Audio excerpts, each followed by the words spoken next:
Jay Haynes with the Film Sensei YouTube channel. Today in this video I'm showing how to use a mask to create a cloning effect in CapCut.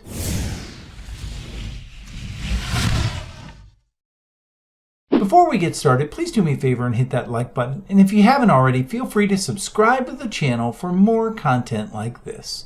Now on with the tutorial. So to make a really quick example video, I just pointed my cell phone at the couch, started filming, and then I sat on one side of the couch for a few moments, and then I moved over to the other side of the couch and I sat there for a couple of moments, and then I created two 6-second clips out of that. So in CapCut, I'm just going to take my first clip and drag it down here onto the editor timeline, and you can see here's my 6-second clip. I'm just hanging out on the couch. And then if I drag clip number 2 above that, you can see that it is now showing and it's hiding the clip underneath it. And this one has me sitting on the other side of the couch. So what I need to do is I need to basically cut off or cut out the half of this clip so that the clip underneath where I'm sitting here is visible. To do that, we're going to use what's called a mask. If I come over to the properties panel here, you can see I have a tab called mask. And if I click on that, then I can go ahead and add a mask. Now by default, it adds this rectangular mask. And that works for a lot of different things. But today I'm going to use a different mask, and it's called the split mask.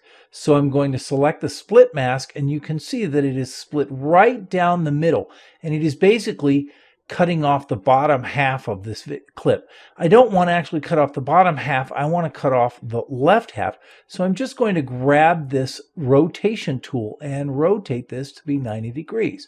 So now you can see that this half has been cut off and the clip number 1 underneath it is now showing, and then this half is still showing. Now if I click off of here, you can see pretty much this is exactly what I want, okay? Now there is one small detail here that's a problem, and that is if you look very carefully, you can actually see the cut line here, okay?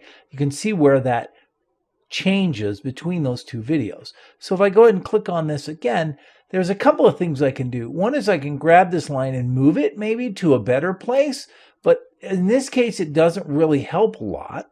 So instead, what I'm going to do is I'm going to use this tool, which is the feather tool. And I'm just going to grab it and drag it over. And you can see that it is now here feathered in the properties panel. And that's about 26, I think I'll make it about 25 pixels of feather. And so now you can't see that that cut line is there at all. And I have this really nice little cloning effect here in CapCut. I'm Jay Haynes with the Film Sensei YouTube channel, and this has been how to use a mask to create a cloning effect in CapCut. Like I said before, if you enjoyed this video, please do me a favor and like it. And if you haven't already, feel free to subscribe to the channel so you won't miss any future CapCut tutorials. Thanks for watching.